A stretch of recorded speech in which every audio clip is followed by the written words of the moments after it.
अस्सलाम वालेकुम नाज़रीन, मैं हूँ आपका होस्ट फैसल और आप देख रहे हैं BTV। नाज़रीन, आप सबको हमारी तरफ से ईद मुबारक और हम दुआ करते हैं कि ये ईद आप सबके लिए ढेरों खुशियाँ लाए। नाज़रीन, आज का ये ईद जो हम बना रहे हैं उन परदेसी भाइयों के नाम, जिन्होंने अपनी खुशियाँ कुर्बान कर दी अपनों की खुशियों के लिए और परदेस चल दिए। नाज़रीन, आज हमने कॉल पर लिया इरशाद और नदीम को सऊदी अरब से और हम उनसे जानते हैं कि वो परदेस में कैसे ईद गुजार रहे हैं।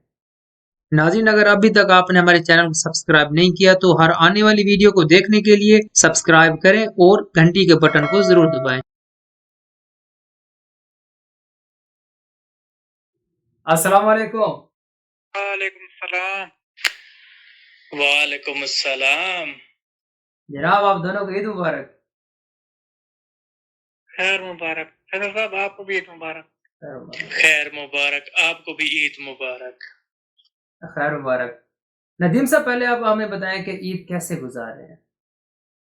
फैसल साहब, हम लोग अपनी कंपनी के कंपाउंड में महदूद होकर रह चुके हैं, क्योंकि यहाँ पर 24 घंटे का कर्फ्यू है। तो हम सब लोगों ने घरों में ईद की नमाज अदा की। इस सूरत हाल की वजह से हम न बाहर जा सकते हैं और न अपने मुल्क। बाकी फैसल परदेशों की क्या ईद, ईद तो अपने देश में होती है, जहाँ हम सब इकट्ठे होते हैं और एक दूसरे से मिलते हैं। जी नदीम, आपने बजा फरमाया, ईद तो अपने देश की ही होती है। इरशाद साहब, आप सुनाएं कि मक्का में आप कैसे ईद गुजारे हैं। फैसल, हम लोगों का हाल भी नदीम की सूरत हाल से मुख्तलिफ नहीं। हम लोगों ने भी घरों में ईद की नमाज अदा की और अपने घर वालों से फोन पर बात करके दिल बहरा रहे हैं। फैसल, अगर हम आखिरी साल की ईद की बात करें तो हम लोगों ने ईद हरम शरीफ में अदा की थी, लेकिन इस दफा वबा की वजह से बाहर निकलने पर मुकम्मल पाबंदी है। सही, हाँ, वबा ने तो बिल्कुल पाबंदियां लगा दी हैं और हर मुल्क में लगा दी है। नदीम साहब, आप हमें ये बताएं, जो कि बाहर जाना तो नामुमकिन है, तो पीछे ईद के मौके पे जो एंजॉयमेंट बचती है वो है खाना। तो खाने में क्या पका रहे हैं। खैर साहब, बूटे को तिनके का सहारा, ईद के मौके पर हम लोग बिरयानी बना रहे हैं। जैसा कि आपको पता है, गैदरिंग पर भी पाबंदी है, ज्यादा दूर इकट्ठे होकर तो दोस्त ना हो सकेंगे। इरशाद साहब, आपका क्या प्लान है खानों के मुतालिक। फैसला चूंकि हुकूमत ने पहले ही आगाह कर दिया था कि ईद के मौके पर मुकम्मल लॉकडाउन होगा, तो हमने एक दिन पहले ही राशन लेकर रख लिया था और आज ईद के पहले दिन हम मटन पुलाव बना रहे हैं। जबरदस्त। नदीम साहब, आज आप परदेसी भाइयों के लिए कुछ ऐसा सुनाएं कि परदेसी भाइयों की ये बेरौनक ईद रौनकदार हो जाए। जी फैसल, मैं आप परदेशों की ईद शेर शायरी की सूरत में बयान करता हूँ। उम्मीद है देखने वालों को पसंद आएगी। जबरदस्त, बिल्कुल शुरू करें जनाब। परदेश च रहना औखा हुंदा है, पैर पैर ते धोखा हुंदा है। घर विचों जदों भी फोन आंदा, उन्हां दा इक्को ही सवाल हुंदा, ਵੇਖ ਗਵਾਂਢੀਆਂ ले ली कार है, लगदे साडा मुंडा बेकार है। सर जी, कार ले देना फिर एक। ਉਹਨਾਂ ਨੂੰ ਯਾਰੋ ਕੀ ਦਸੀਏ, ਸੁਣ ਕੇ ਉਹਨਾਂ ਤੇ ਗੱਲਾਂ ਹਸੀਏ।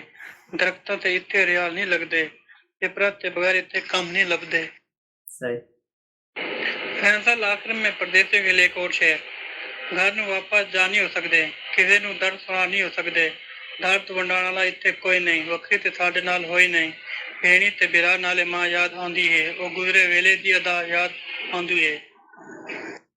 सही, क्या बात है नसीब साहब, कमाल कर दिया आपने। अब हम चलते हैं नाजरीन इरशाद साहब की तरफ। इरशाद साहब, आप कुछ सुनाएंगे। जी फैसल, मैं एक कसीदा देखने वालों की नजर करना चाहूंगा। इरशाद साहब, इरशाद। दिल करदा सी सऊदीया जाइए, काटां दे कुर्ते ते काली ऐनक पाइए। अरबी उत्थे यार बनाइए, पीजे बर्गर ते रियाल खाइए। लगदा है पंगा ही पा बैठे हां, ਅਸੀਂ ਕਿੱਥੇ ਆ ਬੈਠੇ ਹਾਂ। क्या कहने इरशाद साहब। ਇੱਕ ਕਫੀਲ ਤੇ ਰੋਲੇ, ਇਕਾਮੇ ਤੇ ਰੋਲੇ, ਉੱਤੋਂ ਪਾਕਿਸਤਾਨ ਤੇ ਰੋਲੇ। ਸੋਚਾਂ ਨਾਲ ਚਕਰਾ ਬੈਠੇ ਹਾਂ, ਅਸੀਂ ਕਿੱਥੇ ਆ ਬੈਠੇ क्या ਹਾਂ। बात। जुर्माने इन्ने पांदे ने, भर भर थक गए हाँ। सऊदी हंस के लुट जांदे ने, ते काले एवें कुट जांदे ने। ਅਸੀਂ ਕਿੱਥੇ ਆ ਬੈਠੇ ਆਂ। ਹੁਣ ਤੇ ਖਾਣ ਨੂੰ ਦਿਲ ਨਹੀਂ ਕਰਦਾ, ਬਾਹਰ ਜਾਣ ਨੂੰ ਦਿਲ ਨਹੀਂ ਕਰਦਾ। ਬਾਕੀ ਸਭ ਕੁਝ ਦਿਲ ਕਰਦਾ ਏ, ਬਸ ਪਰਦੇਸ ਵਿੱਚ ਰਹਿਣ ਨੂੰ ਦਿਲ ਨਹੀਂ ਕਰਦਾ। ਦਿਲ ਨੂੰ ਲੱਖ ਸਮਝਾ ਬੈਠੇ ਆਂ, ਅਸੀਂ ਕਿੱਥੇ ਆ ਬੈਠੇ ਆਂ। सजरे फुल ते कलियां होवन, अपने पिंड दी गलियां होवन, लस्सी साग ते छलियां होवन, बर्गर पीजे ते उगता बैठे आ, असी असी किथे किथे आ आ बैठे। बैठे आ। क्या बात है शाह साहब, आपने परदेसियों की ईद में 4 चाँद लगा दिए। अल्लाह खुश रखे। बहुत शुक्रिया आप दोनों का। जी नाज़रीन, आपने सुना कि परदेसी भाई परदेस में ईद कैसे मना रहे हैं और अपना दिल कैसे बहला रहे हैं, क्योंकि वहाँ 24 घंटों का कर्फ्यू लगा हुआ है, तो घरों तक महदूद है, तो खानों से ही लुत्फ़ अंदोज़ हो रहे हैं और उसी से ही ईद की खुशियाँ मना रहे हैं। लिहाज़ा नाज़रीन, जो लोग अपने मुल्कों में मौजूद हैं, वो इस मौके को गनीमत समझें। अपने भाई-बहन, रिश्तेदारों, यारों, दोस्तों के साथ खुशी के साथ ईद मनाएँ। नाज़रीन, अगर आप में से कोई इस ईद के मौके पर हमारे प्रोग्राम में कोई शिरकत करना चाहता है, तो नीचे कमेंट बॉक्स में हमें आगाह करें। नाज़रीन, अपने होस्ट फैसल को इजाज़त दें। मिलते हैं अगले प्रोग्राम में। तब तक के लिए अल्लाह हाफ़िज़। अरे अरे, कहाँ जा रहे हैं आप? सब्सक्राइब तो करते जाएं।